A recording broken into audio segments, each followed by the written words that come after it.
Amém.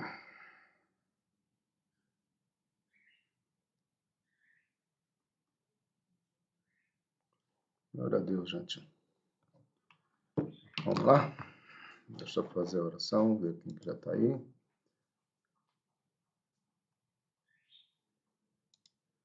Ok. Vamos orar, né? Amém, Sandra, amém, Tiago. Pai querido, nós queremos mais uma vez nos apresentar diante de Ti, Senhor, e declarar Tua graça, Tua misericórdia sobre as nossas vidas, Senhor, abrindo os nossos corações para entendermos esse período da história da Tua igreja, Senhor, aquelas questões positivas, aquelas questões até negativas, para que possamos entender como que chegamos até aqui, como que nós estamos aqui, Senhor. Essa é a oração em nome do Senhor Jesus Cristo. Amados, hoje é um tempo muito grande, tá? É muita informação, então nós vamos ser bem rápidos mesmo. Há muita coisa aqui tremenda nesse período. É um período que eu tenho chamado de despertar da igreja, né? Fazendo um paralelo lá com o despertar da força. Mas é um momento assim muito bacana. O que nós vamos se preocupar, tá? Porque se a gente agora nós estamos vendo praticamente a Europa, né? O que estava acontecendo lá ou deixando de acontecer. Nesse momento, gente, eu vou me preocupar mais com os Estados Unidos, tá? E o Brasil. Por quê? Porque é a América, tá? Até alguns historiadores, muitos historiadores colocam esse momento como o avanço da igreja para a América, e nós não vamos estudar a questão simplesmente de colonização, mas tem alguns pontos que nós precisamos entender, porque é aonde exatamente o cristianismo ou a reforma vai intervir. A própria processo, né, de colonização do Brasil sofre por causa da reforma, pontos positivos e pontos negativos, tá? Os pontos negativos é aquela coisa que nós já falamos, que a Igreja Católica tinha essa mentalidade que ela tinha perdido a Europa e ela não queria perder também as colônias, né? Tem um aspecto positivo lá nos Estados Unidos, né, que é a questão da escravidão, a questão da guerra civil, e tem pontos negativos que foi o nascimento de algumas culturas políticas que nós não vamos estudar também, mas que nem a maçonaria se fica muito forte ali, a maçonaria com influência norueguesa, né? Aí você vai ter também a própria guerra civil, tá? Que é uma questão da libertação dos escravos e algumas declarações. Mas enfim, vamos avançando. Isso aqui, esse quadro, é o quadro que nós sempre fizemos, né? Iniciamos com ele. Hoje nós estamos aqui no ano 1730, né, até 1900. E de 1900 para cá nós chamamos da igreja contemporânea ou igreja pós-moderna, tá? Aí nós vimos que a representação de cada uma dessas igrejas, tá? É importante, não é o estudo de Apocalipse, nós já estudamos no aulão. Para quem não sabe, a igreja de Filadélfia praticamente é a única igreja que o Senhor não tem nenhuma bronca direta com ela. Algumas colocações ali, tá? Mas não há uma bronca. Mas aí já é, como eu falei para vocês, o livro de Apocalipse, né? Então, avançando, gente, a resposta veio, é o título que eu dei no Face, tá? O Despertar da Igreja, né? Porque a igreja se desperta, e é interessante isso, amado. Enquanto o iluminismo estava tentando destruir a igreja. Então, aquilo que eu sempre falei para vocês, que são os remanescentes, eu creio até hoje que existe no seio da igreja o que eu chamo dos remanescentes, aquelas pessoas que têm sido fiéis, que têm se posicionado, isso sempre vai existir e isso é tremendo. Então, no século XVI, né, século XVII, pegando o século XVIII também, boa parte das relações entre a Igreja Católica e os Estados europeus giraram em torno de duas preocupações. Tá? Então, nós falamos muito isso na aula passada, né? Ou no encontro nosso passado, que existia essa preocupação da questão, né, da reforma e contra-reforma. Nós estudamos os concílios de Trento, né? Teve um aluno meu que assistiu a aula passada e ele ficou encantado porque ele disse para mim assim: eu nunca tinha entendido da maneira como está sendo explicado na Monte Hebron as fases da igreja. E graças a Deus por essa dinâmica que Deus deu, né? E ele falou assim que nunca tinha entendido o que realmente aconteceu no Concílio de Trento, né, que nós explicamos. E também o esforço, são duas coisas. Primeiro, a contra-reforma, vamos chamar assim, o esforço para implantar a fé nos novos impérios, que seria aí, no caso, América, África e Ásia. Nós não vamos estudar a Ásia, nós só vamos falar do Hudson Taylor rapidinho, só para você situar, que a igreja não. É como se a igreja falasse assim, os protestantes, né? Bom, já que a Europa está querendo ficar brigando aí, disputando poder, nós vamos avançar. Mas antes de nós entrarmos na nossa era, é importante isso. Tá? Foi um período lá atrás que nós estudamos, foi um período em que o conceito de bruxa passou a ser bem mais amplo. Aí nós falamos sobre as inquisições. Essas inquisições depois vão parar em alguns países da Europa e vão lá para a Espanha e Portugal. Por mais que tenha sido ruim, foi um mover de Deus, porque com isso patrocinou as grandes conquistas ou as grandes colonizações, né? Isso é tremendo, tá ok? Curandeiro, benzedeiro passaram a ser algo fácil, já que as autoridades não viam mais distinção entre bruxa, feitiçaria, curandeiro e benzedeiro. Ou seja, quem vai colocar um ponto final nisso aqui é o iluminismo, tá? Então, há coisas boas e há coisas ruins, tá bom? Passou a ser difícil distinguir suas especialidades. Por quê? Porque existia aquelas pessoas, gente, como existe até hoje, os garrafeiros, não sei se vocês conhecem esse termo, lá no Mato Grosso é muito comum. Parece-me que aqui também tem aquelas pessoas que fazem garrafada, né? Que pegam ervas e misturam um monte de erva, aí se propõe a ter cura para tudo, tá? E são chamados de curandeiros. Então, nessa época também havia uma dificuldade em diferenciar. Eu me lembro que algumas pessoas lá na Igreja Batista em Campo Grande também tinham muita dificuldade, pastor, mas esses curandeiros, será que não é coisa do diabo? Mas eles estão usando só erva para isso, a própria, a própria natureza que Deus criou que eles estavam usando. Mas enfim, tá? Então quem vai realmente colocar um ponto final nisso aí é o iluminismo. Então a partir da década de 1660, os julgamentos começaram a diminuir graças à expansão do iluminismo. A Inglaterra foi o país, porém, com maior porcentagem de mulheres entre executados. Nós tivemos mais de entre 500 e 1.000 pessoas executadas, acusadas de viajar na vassoura. Aí o iluminismo vai desconstruir isso daqui. Então, enquanto a Europa está nessa briga aqui, gente, 1660, o Brasil já tinha 160 anos que estava descoberto. As Américas já estavam, os Estados Unidos já estava num processo de identificação, né, principalmente na questão protestante. Então, só para vocês terem uma ideia, que é como se a Europa parasse. Então, durante o iluminismo, com os argumentos científicos, filosóficos, que quase destruíram o cristianismo, nós falamos disso, provocou uma resposta por parte da igreja protestante, que chamamos de avivamento. Então, o avivamento primeiro começa na própria Europa, tá? Esse avivamento dura praticamente 2 séculos lá na Europa, respinga nas colônias, e por isso que é importante, por isso que eu falei, nós vamos dar uma ênfase aqui nas colônias nossas, né?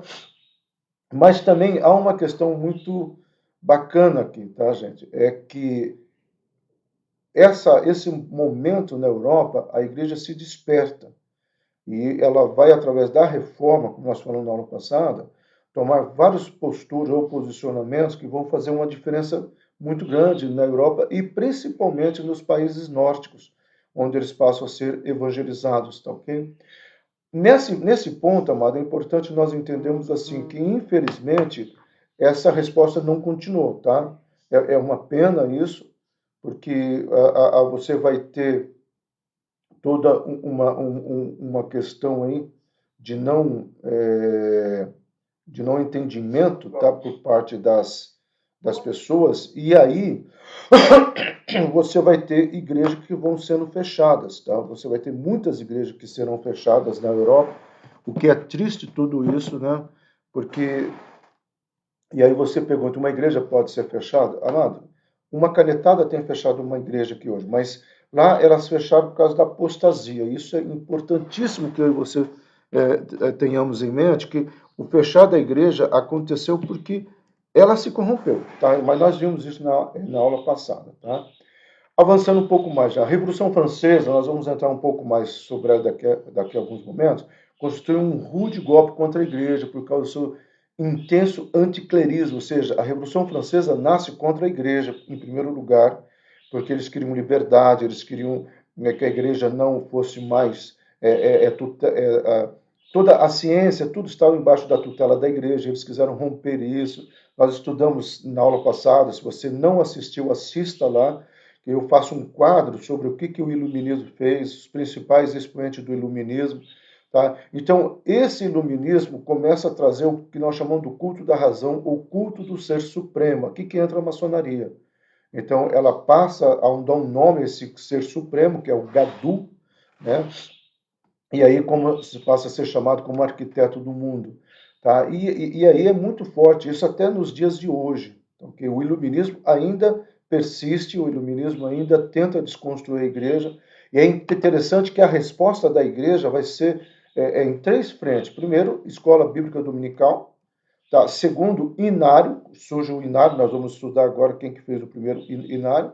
E terceiro, departamento infantil. A igreja fala assim, não é que ela quis dizer isso, ela falou assim, olha, essa geração e nós já perdemos, não vamos perder essa outra geração. Então ela começa a dar uma ênfase muito grande, surge, eu não vou citar nomes aqui porque o tempo não daria, mas surge principalmente na Europa, muitas mulheres que vão pedir permissão para usar a igreja para ensinar e alfabetizar as crianças. E aí começam a vir crianças da periferia, crianças pobres, começam a nascer muitos movimentos bacanas na Europa. Enquanto isso, as colônias estão sendo ainda conquistadas. Então, a Europa deu uma resposta muito boa a tudo isso. E a resposta foi o que nós chamamos de avivamento. Aqui nos Estados Unidos, e no Brasil, tá? Não é chamado de avivamento, mas de despertamento. Então, quando você for ler a história do avivamento nas Américas, é difícil você encontrar a palavra avivamento, mas um despertar. Por que um despertar? Porque, na grande maioria, eles começaram a olhar para a Europa. A Europa era um modelo. Tá? Eles tinham vindo de lá. Eles tinham deixado, talvez, parentes lá atrás. Então, nesse momento, tudo que eles iam fazer, eles olhavam para lá. E o que estava acontecendo lá? ênfase no cantor cristão, ênfase na escola bíblica dominical e ênfase no ministério infantil. Então, esse modelo também começa a ser implantado aqui nas Américas e começa a despertar muito bacana isso tudo, tá bom? Como é que era o governo e o que vai fazer um levante do iluminismo contra o sistema que predominava na Europa, que vai levar ou vai dar lenha, né, para a fogueira da Revolução Francesa.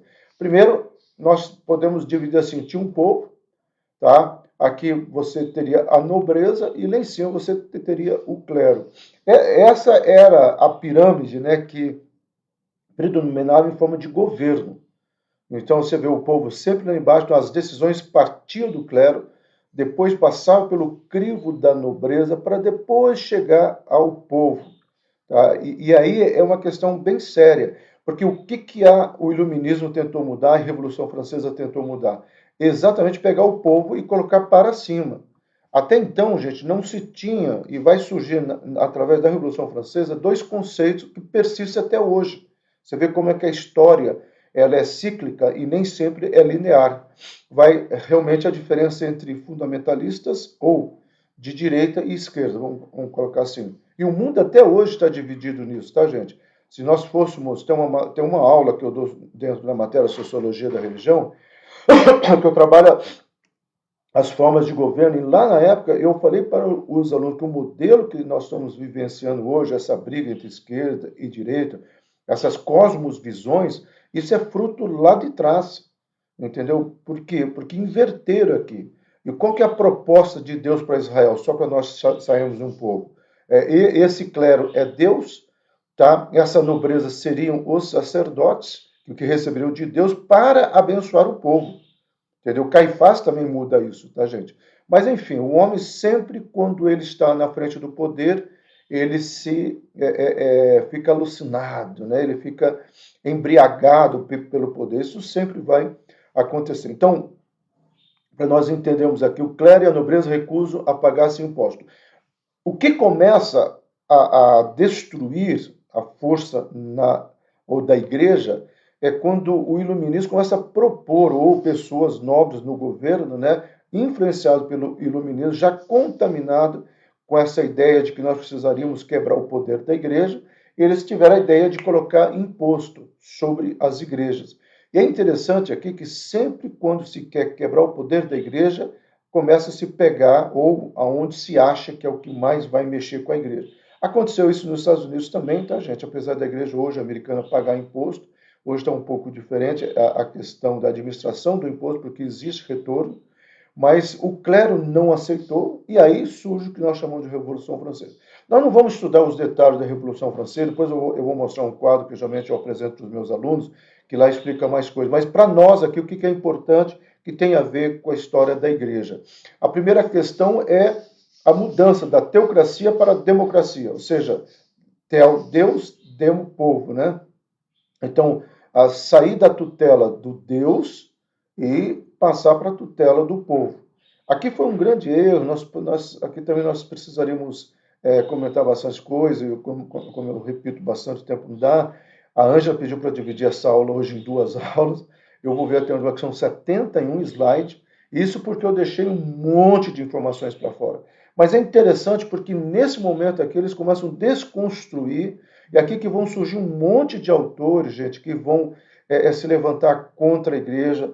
O iluminismo vai coabitar com o existencialismo, então algumas questões de já que não tem pecado, eu sou livre. Do Dostoiévski tem uma frase, né, que vem desse contexto, fala assim, Deus está morto. Ora, se Deus está morto, tudo me é permitido. Então, na realidade, a questão não foi uma briga contra a igreja, foi uma briga demoníaca contra Deus. Tá? É o homem sempre buscando toda e qualquer liberdade. E, por outro lado, já quando vai para o povo, forma dois grupos políticos, jacobinos e girondinos. Tá? Nós não vamos gastar tempo aqui, mas eu só fiz um resumo do que pensa cada um deles, tá, gente? Mas os jacobinos, ele tinha essa ideia aqui, que era um radicalismo político. Jacobino é a esquerda. A revolução deveria se aprofundar até garantir liberdade, igualdade, fraternidade para toda a população, inclusive para os escravos. Aquela coisa do vamos invadir as terras dos nobres, vamos destruir aquilo que os nobres possuem, vamos proclamar liberdade total para as pessoas, o corpo é meu. Então, quando eu estou dando aula lá para os meus alunos sobre esse fato, e aí as pessoas falam assim, não, pastor, os dias estão cruéis. Eu falei, gente, sempre foi assim. O homem sempre tenta se rebelar contra Deus. Então, essa cultura hoje, vamos invadir, olha o MST. Semana passada eu conversei com uma pessoa que ela me falou de algumas invasões que é ridícula lá na época do governo de Lula. Eles invadiam mesmo e diziam, isso aqui é nosso, tomamos posse, agora pertence ao povo. Então, aí o cara fala assim, como pertence ao povo? Fui eu que comprei, eu suei para conquistar isso aqui. E assim vai, o corpo é meu, né? Essa questão de eu poder fazer o que eu quero com o meu corpo. E nós precisamos entender que isso sempre respingou. Olha a década de 60, todo o movimento Woodstock, né? Sexo, droga e rock and roll. Então, isso sempre existiu, amado, não é agora. E não é no Brasil, é no mundo inteiro. Então, o jacobino sempre representou essa liberdade, esse ismo que nós classificamos esquerda, não por ser propriamente uma questão da esquerda, mas ser uma maneira de nós entendermos e falarmos, tá? Opa, tem um susto aqui. De nós falarmos o que realmente está por detrás, que é fruto da Revolução Francesa. E nós temos o que nós chamamos de conservadorismo, da Revolução deveria pagar, né, na derrubada do antigo regime, ou seja, a Revolução deveria parar tudo, mas trazer uma nova visão que a burguesia e os políticos iriam tomar conta. Então, é mais ou menos isso que aconteceu, principalmente no Brasil Transparente aqui, né? Nós temos alguns personagens que lá atrás falava contra a esquerda, mas hoje é contra, não é a favor da esquerda, mas monta um centrão. Então, quando você começa a ver isso, é bacana, não é uma aula política aqui, mas eu repito, antes de entrar no outro slide, tudo isso que acontece hoje é aquilo que Hegel fala que a história é cíclica. Então, você vai ver isso acontecer na Europa, você vai ver isso acontecer em vários lugares, e nós estamos vendo isso acontecer no Brasil. Eu entendo que nós estamos num processo revolucionário, sim, tá? E um processo de muitas mudanças. Graças a Deus, essa PEC aí, que protegeria mais os deputados, não passou, mas não se preocupe que eles vão tentar voltar. E nós vivemos, assim, essa questão que, às vezes, leva o pior momento da história. Sabe qual é o pior momento da história? É quando eu e você sentamos em casa e falamos assim, não tem jeito mesmo. Não tem jeito mesmo. E aí nós paramos de ser uma voz crítica, não no sentido de revolução, mas a maior revolução que a igreja fez sempre foi e sempre será através da oração e através do clamor. Tá? Eles não conhecem o poder da oração, mas nós conhecemos o poder da oração. Esse é um quadro, gente, que eu mostro para os meus alunos, aí eu trabalho todos esses momentos aí, tá? A influência dos Estados Gerais, a Assembleia, a queda da Bastilha, que nós falamos, os rebeldes, a Convenção, a República Jacobina, depois eu falo da influência também do conservadorismo, tá? E assim vai. Isso aqui é um quadro grande, como eu falei, é muitos slides, vamos avançando. E aí, voltando, então, no período do terror, milhares de sacerdotes leigos foram executados. A Revolução Francesa matou. A Revolução Francesa não foi uma inquisição contra bruxas, mas foi contra a igreja. Em 1798, os franceses invadiram o território papal, capturaram o Papa Pio VI, que foi levado para a França como prisioneiro. Na chamada Era Napoleônica, a igreja voltou a ser, por algum tempo, a religião oficial, porém sujeita ao Estado. Quem vai tentar mudar essa história é Napoleão. A história de Napoleão vale a pena estudar. E tem muitas biografias, né, dele. A Amazon, quem tem o Kindle ali, tem alguns livros super baratinhos sobre a biografia de Napoleão. Vale a pena. É só cuidado com o autor, porque tem um autor que é melhor que o outro, dá ênfase, um dá ênfase mais nas guerras, outro dá ênfase mais nas prisões. Eu gosto dos autores que dão ênfase mais na mudança política que Napoleão fez, inclusive vai refletir no Brasil, tá? Então, é um imperador, é alguém que foi até considerado nessa época como sendo o anticristo, tá? Várias figuras do anticristo nós já tivemos na história, ok? Mas nós precisamos olhar tudo, gente, não precisamos olhar uma coisa apenas, tá? Nós não podemos pegar uma profecia e tentar encaixar isolando. Hoje, sim, nós conseguiríamos talvez chegar próximo ou dizer que se o anticristo não está aí, ele é um adolescente ou quem sabe até um jovem. Porque as evidências escatológicas bíblicas e as profecias bíblicas que não tinham nessa época, não tinham acontecido na época de Hitler, tá? Porque uma das condições estava linkada ao Estado de Israel. Então, hoje sim, hoje nós podemos dizer que nós estamos próximos, tá? Em 1808 é um ano importante, vocês sabem que é o ano que a Inglaterra faz um acordo com Portugal e a família vem para cá, então ele já estava lá na Itália, por isso que ele resolve atacar Portugal. Na realidade, ele tentou comprar Portugal, né? Vocês sabem a história, ele tenta fazer uma negociata com o rei de Portugal, e o rei de Portugal, enquanto estava negociando com ele, já estava negociando com a Inglaterra. E é interessante, mas que essa cultura aqui, que Napoleão ficou doido na época, é a cultura que é trazida para o Brasil, né? Enquanto eu estou negociando com um, eu estou negociando com outro, e aí eu vou pender para o lado de quem me dá mais. É complicado isso, né? E ele entrou em Roma e anexou os Estados Papais, sendo Papa Pio VII, né? Igualmente aprisionado, ou seja, já é um outro. A reação da igreja foi igualmente intensa. Houve uma guerra aqui, uma tentativa de levante, como o Império Napoleônico ou de Napoleão era muito forte, a igreja optou para ir para as colônias. Então, graças a isso, desencadeou também o que nós chamamos hoje de conquistas das colônias. Então, diante desse conflito maior, um movimento que contribuiu decisivamente para moldar a história da igreja foi o grande despertamento que despertou a igreja para missões. Então, a igreja europeia, ou da Europa, né, ela fala assim, bom, já que está essa bagunça aqui, vamos lá para as colônias.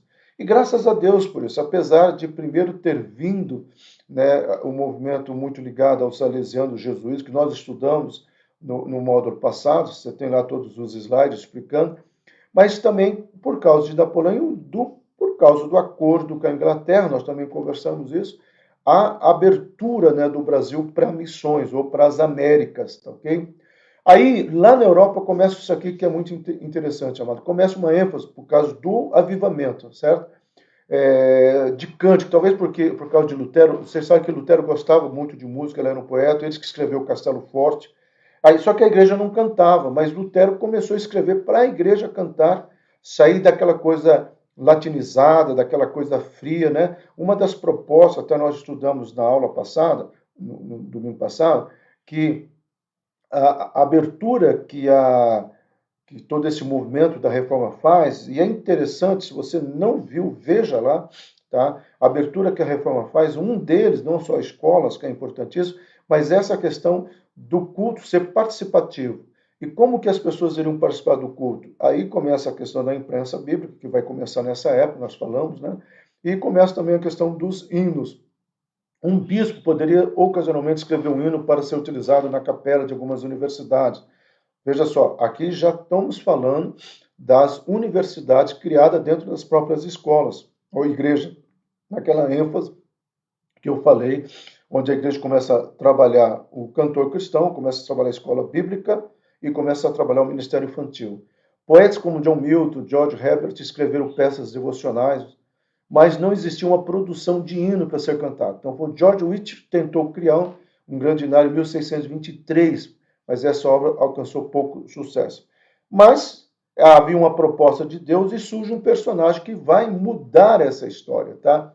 Que é o John Watts, que é aquele cara que publicou nós chamamos de Cânticos Espirituais. Outras coleções surgiram depois, incluindo o Salmo de Davi, imitados na linguagem do Novo Testamento, na qual Watts dizia que fizeram com que Davi falasse como um cristão. Ele vai pegar os salmos e começa a cantar os salmos. Então, esse material foi fortemente baseado nos salmos. Os hinos cristãos, ou seja, sempre falando de Cristo com poder, reinarão, é baseado no Salmo 72 e no Salmo 92, quando o Salvador chegou. Então, ele começa a pegar os salmos e começa a reescrever o salmo.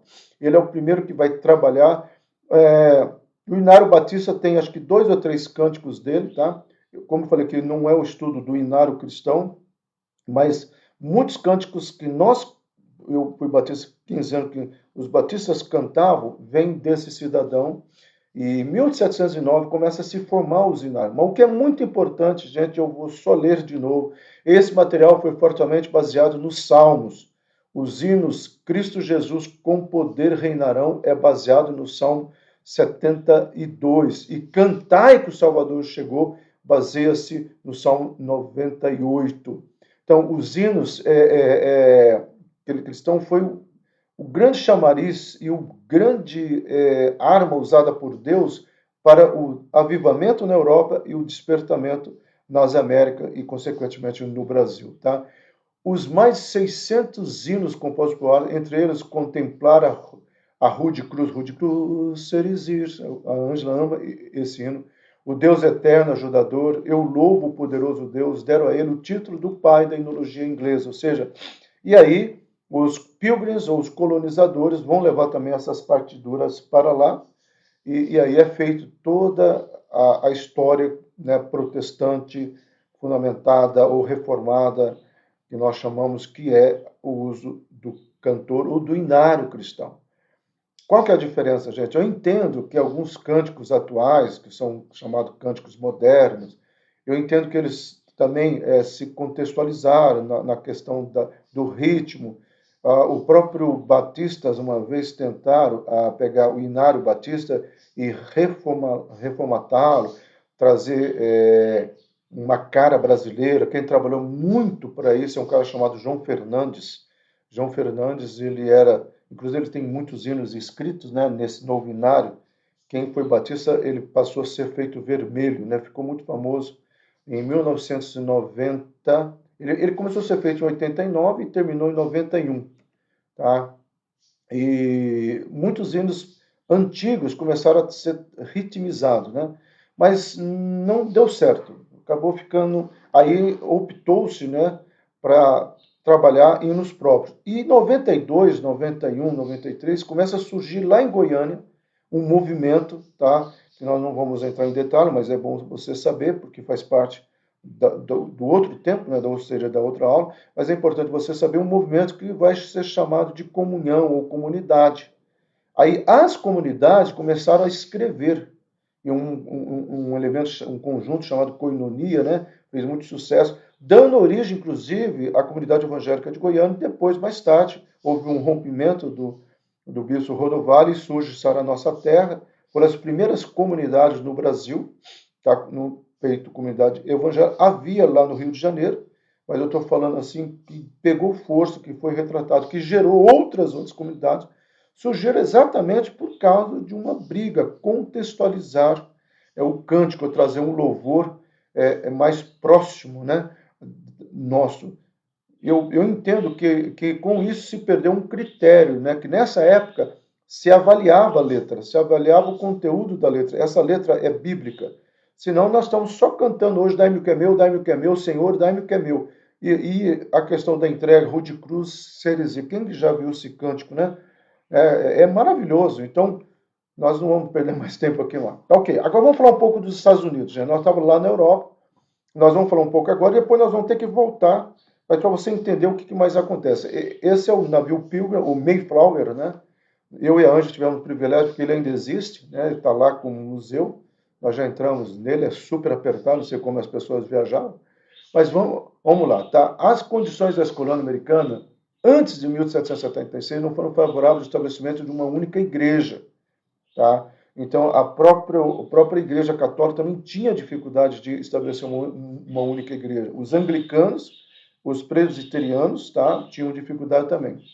Depois que vão surgir os batistas que vão mais para o sul, ali no Texas. Na realidade, durante a maior parte desse período, muitas colônias tinham suas igrejas oficiais, como a congregacional na Nova Inglaterra, que é o estado de Massachusetts, tá? É o anglicanismo, né? Virgínia, Georgia. Por outro lado, as colônias centrais caracterizavam-se por uma maior diversidade religiosa. Então começou a surgir muitos grupos, mas eles ainda não tinham plena liberdade de evangelizar, gente. Essa plena liberdade só vai acontecer principalmente no Brasil, muito mais no Brasil, quando a Europa começa a se perder nas guerras de Napoleão.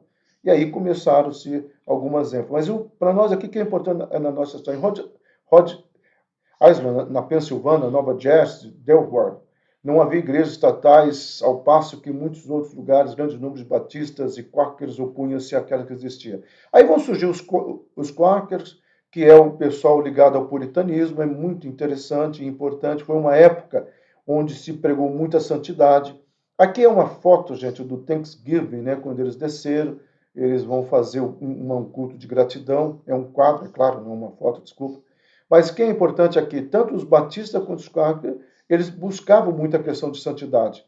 Gente, vocês não têm ideia, tá? Quando você pega livros dessa época, de 1830 até 1893, tá? Todos os sermões batistas, os livros batistas, a ideologia batista era centrada numa santidade, e aqui nós estamos de passagem, a Nova Jerusalém vai chegar. Tá? É um momento muito bacana. Os quakers, eles erraram em se isolar, tá?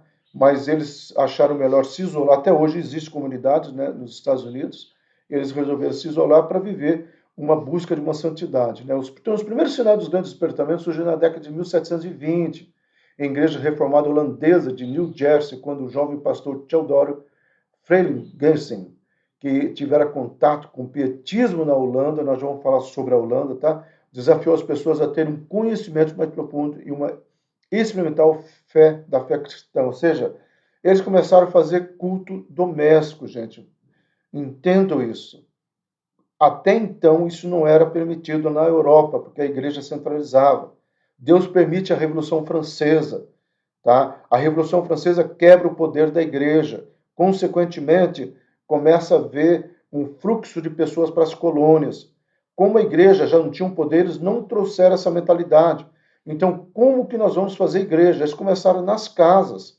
Eu gostei muito de uma frase, acho que foi do John Piper, né, sobre esse momento de pandemia, onde John Piper fala assim: o diabo tentou fechar as igrejas, porque também nos Estados Unidos houve o fechar de igrejas, tá, gente? O diabo tentou fechar as igrejas, mas Deus abriu uma igreja em cada casa. Tá? Então, assim, eu espero que realmente as pessoas assistam o culto em família, assistam, quem pode assistir o aulão, assiste, mesmo que você deixe ela ligado fazendo o almoço, porque eu sei que é um horário meio complicado, mas eu espero que realmente estejam voltando, porque toda a base, eu creio que Deus está nos levando a isso aqui, a fazer os nossos cultos domésticos, que tem gente que nem sabe o que é. Quando eu fui criado no cristianismo, eu lembro que isso aqui era algo comum em muitas igrejas, em muitas famílias, aliás, o tal do culto doméstico. Né? Logo surgiram dois grupos, o presbiteriano em New Slide, representando a preocupação puritana, tá? E o Old Side, com uma insistência na doutrina correta própria dos escoceses e irlandeses. Aqui, nós precisamos entender que esse período aqui, de 1745, 1758, gente, houve tanto na Filadélfia, em Nova York, o que nós vamos chamar da ortodoxia e dos avivalistas. Há muitos filmes que retratam esse período ali, a Gangue de Nova York, com Leonardo DiCaprio, é um filme famoso, que retrata, porque eles brigavam, gente. É a mesma coisa nos dias de hoje. Se esses caras estivessem no dia de hoje e eles encontrassem um determinado pastor, né, fazendo algumas aberrações que nós vemos e ouvimos, eles iam entrar lá e iam bater no pastor. Olha, isso aí não está na Bíblia, não está, a Bíblia apanha, né? Talvez esses caras podiam se levantar hoje, só que o que iria ter de crente e pastor apanhando, eu não sei não, mas vamos lá, adiantando um pouquinho mais. Então, um grande despertamento atingiu a Nova Inglaterra. Nova Inglaterra, gente, é o estado de Massachusetts inteiro, principalmente. Então, a partir de um avivamento que ocorreu na cidade de Northampton, né? Massachusetts, em 1734, durou um ano esse avivamento. Em 1739, o avivamento ressurgiu e difundiu-se amplamente em toda a região. Embora composto de avivamento locais, o grande despertamento produziu dois líderes nacionais, um pregador inglês e um teólogo da Nova Inglaterra. Tá? Esse é o momento, amado, que até hoje o estado de Massachusetts ele é um estado onde tem muitos museus, né, do avivamento. Quando se fala em avivamento ou despertamento, né, como eu prefiro usar, nós estamos falando assim, de uma igreja que começou a fazer curas e uma igreja que começou a pregar o inferno. Entendam bem o que eu estou te falando, gente. Uma igreja que começou a pregar o inferno. Em que sentido? Olha, gente, se você morrer sem Jesus, é para lá que você vai. O Luciano Subirá, essa semana, ele falou uma coisa assim: as igrejas estão deixando de pregar sobre o inferno. Na realidade, é uma frase lá de trás, né, do próprio Barth e do Dietrich, mais do Dietrich, né? O Dietrich fala assim: quando você não prega o caminho do discipulado, você não informa a igreja que haverá um julgamento. E porque você não informa a igreja que haverá um julgamento, você está trazendo para a igreja uma graça barata. Então, veja só, o Dietrich escreveu isso em 1944. Entendeu? Então, assim, em 1944 já havia essa preocupação dessa graça barata. E é complicado isso. Então, falando um pouco do Brasil, depois nós vamos ter que voltar para os Estados Unidos. Por que falar do Brasil agora? Porque o que começa a acontecer nos Estados Unidos vai refletir aqui, tá bom, gente? Bom, isso aqui é a história, nós temos que saber, a descoberta da colonização do Brasil foi um empreendimento conjunto da Igreja e Estado, né? E da Igreja com o Estado, vocês sabem disso, então o Estado forneceu navio, financiou aquela coisa toda. Apenas falando, esse símbolo aqui eles fizeram questão de colocar, que é o símbolo das cruzadas, né? Mas as caravelas, as primeiras caravelas nós falamos na aula passada, foram 12 caravelas, cada uma delas com o nome de uma das tribos. Isso aqui existe no YouTube, a defesa de tese da historiadora que conseguiu essas informações. Ela foi para Portugal, ela conseguiu lá em Portugal, numa daquelas faculdades que eu mostrei a aula passada, entendeu? Mas tem uma questão que é muito complicada, porque a igreja ela exigiu que somente ela poderia nomear bispos. E todos os dízimos, o que seriam esses dízimos aqui, amado? A riqueza da terra. Por isso que você vai ter entre os colonizadores do Brasil, não somente jesuítas, os salesianos, mas você vai ter aquela classe que hoje vai ser, até hoje persiste em ser chamado Opus Dei. Tá? Então, o Opus Dei não é algo simplesmente pós-reforma. O Opus Dei é algo que já nasceu num período onde havia preocupação da igreja de ter domínio da contabilidade, principalmente dessas terras. Então, muito de ouro, muito do pau-brasil, muitos minérios foram levados para a Europa, para algumas. E era dividido entre a igreja, principalmente a igreja portuguesa e espanhola, e os reis. Tá? Há muitos filmes, há muitos livros sobre isso, que vale a pena ler. Então, com a vida do primeiro governador-geral, vocês sabem, vocês estudaram isso em história, Tomé de Souza, né? Por 210 anos, eles foram os principais missionários educadores do Brasil, ou seja, durante 10 anos, jesuítas predominaram na educação, e aqui você vai ter jesuítas que aceitavam os hinos, jesuítas que não aceitavam os hinos, jesuítas que diziam que os escravos não tinham alma, era apenas corpóreo, por isso que dava base para muitos negros nessa época serem usados, e muitas mulheres serem usadas e abusadas, porque elas não tinham alma, não tinham, era só um corpo, então é muito complicado isso. Então, desde o início da colonização, a coroa portuguesa foi lenta em seu apoio à igreja. A primeira diocese foi fundada em 1550, ou seja, 51 anos depois da descoberta do Brasil, que se faz a primeira diocese. Tá? A segunda somente em 1676, olha a diferença de tempo. E a outra em 1750. Havia 8 dioceses em 1750. Nós precisamos entender, e aí não dá tempo, mas se você pegar 1750, jogar Estados Unidos, que estava acontecendo lá, e jogar Europa, dá para ver muito claro que a preocupação, principalmente de Portugal, era simplesmente sugar do Brasil. Entendo bem isso. Era sugar do Brasil. Não, para que nós vamos perder tempo em criar ou estabelecer? Isso vai mudar com a chegada da família portuguesa, principalmente na Guanabara, né, ou em Niterói, e você vai ter ali o Rio de Janeiro passando pela primeira estrutura de saneamento por causa da família, você vai ter uma questão de universidade sendo ou escola, para esse povo, não para a grande nação brasileira. Mas essa é a história do Brasil, tá? Existe um autor chamado Laurentino, vale muito a pena ler ele, tá? Ele consegue escrever a história desse momento todo, todos os livros dele são fantásticos, tá? Vale a pena ler porque ele explica exatamente como que foi esse processo todo, tá? Alguns deles defenderam ainda, como eu falei, o mais famoso Antônio Vieira, né? Ao mesmo tempo, os jesuítas tornaram-se os maiores proprietários de terra e senhores de escravos colonial. Então, veja só, tinha aqueles que defendiam os índios, sim, só que nenhum deles abriram mão do conforto e das terras. Até hoje, a Igreja Católica tem muitas terras no Brasil, tá? E elas são camufladas, ou não fica exatamente no nome do Vaticano. Eu não sei se vocês sabem, uma das coisas que vai ser feito daqui a pouquinho, na implantação da nova república, né, o Marechal Deodoro, eles vão assinar um acordo que cada igreja passa a ser uma embaixada, entendeu? Tanto é, e o Robert é advogado, a Tatiana talvez melhor saber explicar isso, parece-me que se você se refugiar, vamos por aqui na igreja central, na Praça Tubal Vilela, ninguém pode invadir e te tirar você de lá, tá? Porque ali é uma embaixada ligada ao Vaticano. Então, isso foi uma das questões que a Igreja Católica conquistou, fora as terras. Você vai ali, o Guarapuava, Ponta Grossa, como eu morei mais tempo lá, então eu tenho conhecimento, muitos mosteiros, muitas terras, fazendas que pertencem à Igreja Católica, tá? Elas são arrendadas, todas elas são arrendadas. Então, avançando aqui, tá, gente?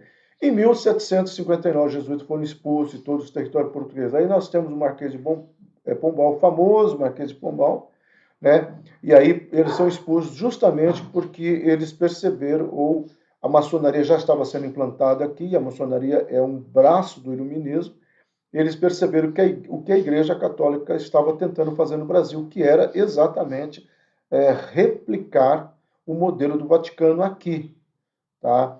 Então, eles se revoltaram. Então, essa expulsão não foi apenas contra os valores cristãos, tá? Porque a própria maçonaria vai ser uma visão eclética, ela vai aceitar tudo, mas contra o poder que estava sendo estabelecido. Então, a sua expulsão resultou tanto no anticlerismo, que nós falamos lá, da Revolução Francesa e da implantação do Iluminismo, tá? Quanto do regalismo de Pombal, ou seja, também ele começa a trazer regras. Quem gosta de estudar, é interessante quando você for estudar essa época, o Marquês de Pombal, você pensar num cara que nós não vamos estudar, chamado Maurício de Nassau, que vai atuar principalmente no Nordeste, tá?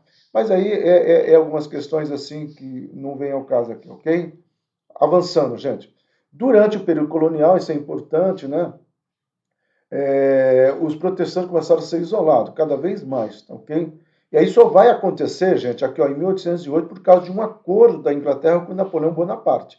Nós falamos isso na aula passada, esse acordo é muito importante, é um acordo que vai abrir as portas do Brasil, é um acordo, a princípio, formado apenas por Portugal, a Espanha, que dominava os países, Bolívia, Venezuela, os países carimbenhos, tá? Você vai ver que os colonizadores espanhóis se preocuparam em mais para Bolívia, Peru, tá? O Peru principalmente, tá? O Chile sofre um pouco também da colonização espanhola. Já o Brasil, por ser tão grande, parece que os portugueses resolveram parar aqui mesmo, o que também tem lá as suas facilidades, né? Com a independência do Brasil, surgiu a necessidade de atrair imigrantes. Aí nós já demos um pulo muito grande, tá, gente? Porque, como eu falei, não dá para a gente replicar ano por ano. Então, a Constituição Imperial promulgada em 1824 consolidou certa liberdade de culto ao mesmo tempo em que confirmou o catolicismo como religião oficial. Então, veja só, nós estamos falando de 1808, o acordo, quando a Inglaterra obriga Portugal a abrir o Brasil para missionários, principalmente britânicos. Ok. Só que aqui também não se perde tempo. A igreja força, tá, a dizer que ela era a igreja oficial. Então, em 1824, a Igreja Católica Apostólica Romana Brasileira é reconhecida como oficial. Ah, o que significa isso? Significa muito. Significa uma série de regalias e, principalmente, o controle, né, até do cemitério, gente. Mas nós já vamos falar sobre o cemitério aqui, que vai acontecer nessa época, uma questão boa, tá? O cemitério, ou seja, até para você ser enterrado, você tinha que ter a permissão da igreja. Então, quando era um protestante que morria, ou uma pessoa que eles desconfiassem que fosse judeu, descendente de judeus, não era permitido. Por isso começou a surgir, cada um que tinha um pedaço de terra, começou a enterrar os seus familiares no seu próprio quintal, tá? Fez uma longa história também. Então, desde o século XVIII, começaram a se tornar influente no Brasil novos conceitos, movimentos. Aí nós vamos ter, que nós estudamos quando vimos o iluminismo vai influenciar a Inconfidência Mineira, né? Ok? Tais como a maçonaria, liberalismo político, ideais democráticos, americano e francês. Por que americano e francês? Porque você vai ter uma divisão aqui, e aqui que vai ter a divisão também, que não é o estudo das igrejas maçônicas com o pé na holandesa e outra fincada na francesa. Então, existe essa divisão da maçonaria no Brasil, não é tão forte como é na Europa, tá ok? Mas lá existe. Tais ideias tornaram especialmente influentes entre os intelectuais, políticos e sacerdotes. Então, você vai ter aqui, o enfraquecimento da Igreja Católica e uma crescente abertura ao protestantismo. Amado, é muito importante que você entenda isso. Se, por um lado, se levantou, tá, uma força contra o cristianismo, que é o iluminismo, Deus usa essa mesma força para fazer o contrário, abrir as portas e tirar o poder da Igreja Católica e permitir missões. Nós já vamos entrar no campo missionário aqui, você vai ver como é que aconteceu tudo. Tá? Então, é muito importante que nós entendamos isso. Deus está por detrás da história. Deus criou esse vírus? Não, mas ele permitiu. Por que Deus permitiu esse vírus? Eu não sei. Ainda hoje de manhã eu estava orando, perguntando, Deus, eu não estou pedindo resposta, mas já que o Senhor permitiu, livra cada filho teu que congrega a Monte Hebron. Cada pastor tem que orar pela sua igreja, viu, Ivan? Tem que orar para a tua igreja aí. Livra os teus filhos que congregam esse rebanho. É isso que nós, como sacerdotes, temos que fazer. Eu falo sempre para os meus alunos, ser pastor não é pregar, gente. Pregar é fácil. Tá? Ser pastor é ser um intercessor, é levantar de madrugada e orar pela igreja. É quando tomar conhecimento que o irmão está afastado, ou que o irmão está passando dificuldade, orar e ver o que pode ser feito. Eu entendo que isso é ser pastor. E essa é a nossa preocupação. Liberalismo, gente, Antônio de Feijó, um regente do Brasil. Tá? Por que eu estou pulando só alguns personagens? Aonde que esse pessoal aqui é importante? Porque aqui, ó, quem fez uma diferença propôs legalização do casamento clerical, sugeriu que os irmãos Morafa fossem convidados. Esse cara aqui, ó, a história não fala nisso, né? Só fala que ele foi um regente do Império nesse período, tá? Fala que ele fez boa coisa para o Brasil, mas a melhor coisa que ele fez para o Brasil foi permitir os irmãos morávios virem para o Brasil, o movimento morável na Inglaterra. O que é o movimento morável na Inglaterra? É um movimento que deu ênfase a três frentes.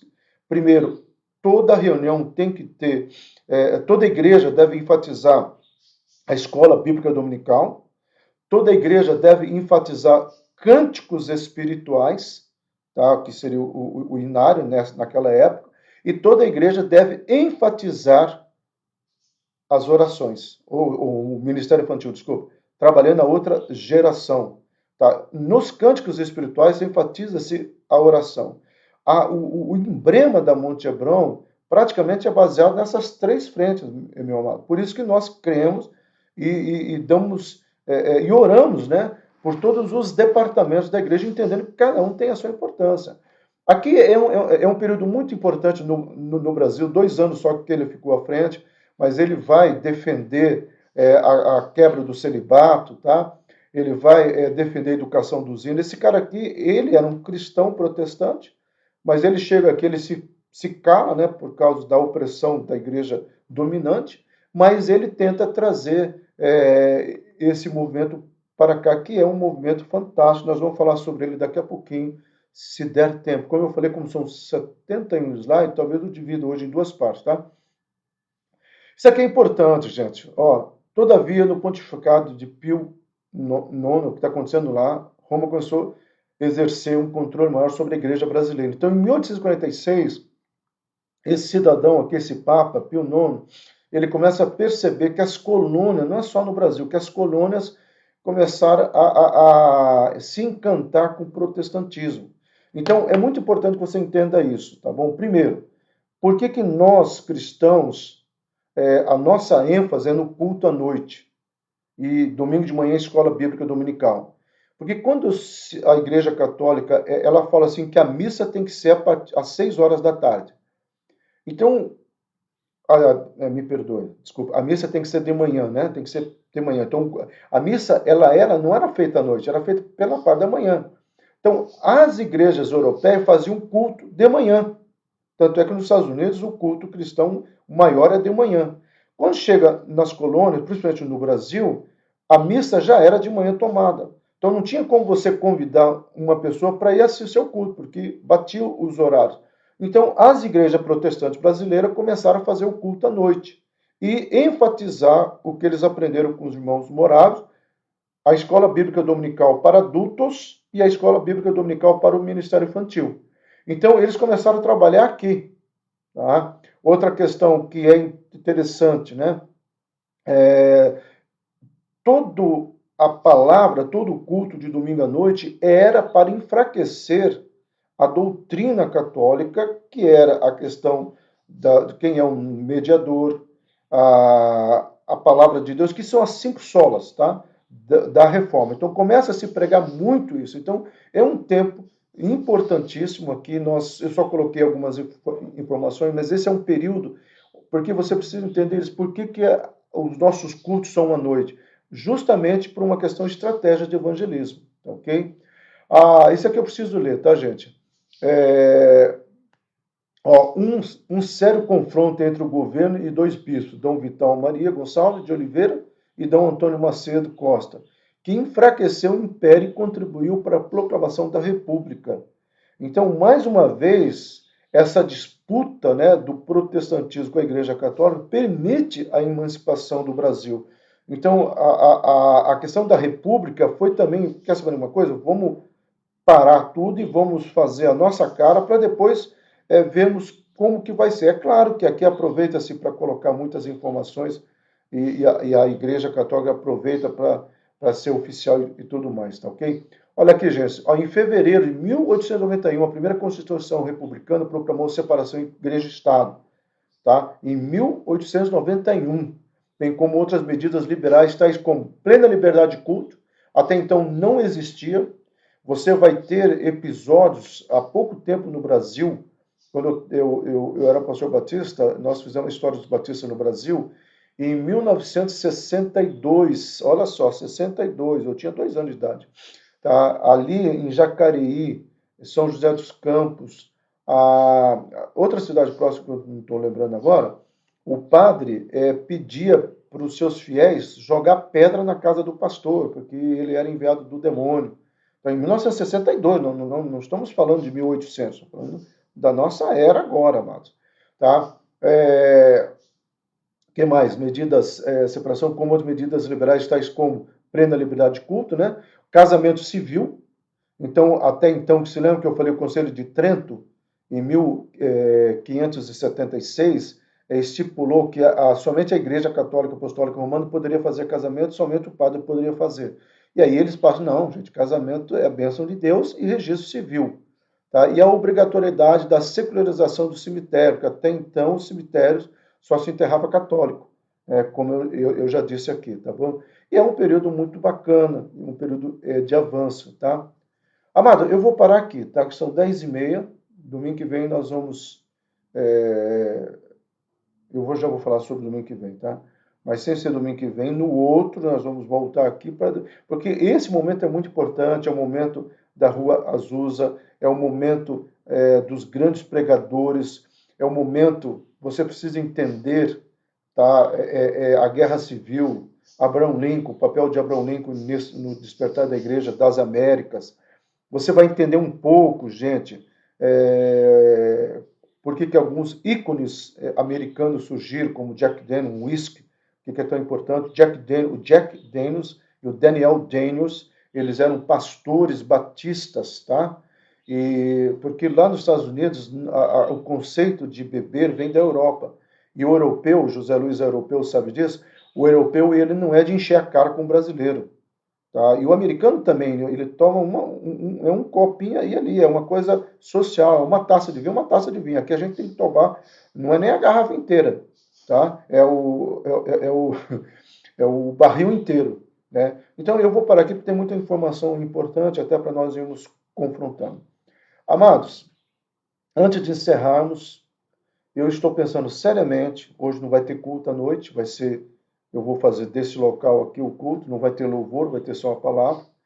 Mas eu estou pensando seriamente, independente do decreto acabar no dia 5, na sexta-feira, eu estou pensando seriamente de fazer o culto de ceia de março, do mês, né, nós estamos entrando no mês de Nissan, né, no calendário hebraico, e é um mês da Páscoa, gregoriano, que vai pegar metade de março, abril, né? Mas fazer a ceia no domingo pela manhã, ou seja, domingo que vem nós temos o culto pela manhã. Eu sei que muitas pessoas, principalmente que têm estrutura familiar, é difícil e eu sei disso, tá? Mas vai ser transmitido também, em vez de ter o aulão, vai ser transmitido o culto. Porque eu não gostaria de fazer a ceia contando que de repente o decreto sai ou não sai, mesmo que o decreto seja liberado, está muito em cima da hora para a gente ver o povo se arriscando. Então, domingo de manhã, pelo menos, talvez seja um pouco mais fácil. Tá? Durante a semana, todos os avisos necessários serão dados. Amém? Amados, que Deus abençoe mais uma vez. Eu quero declarar, né, isso sobre a tua vida, em nome do Senhor Jesus Cristo.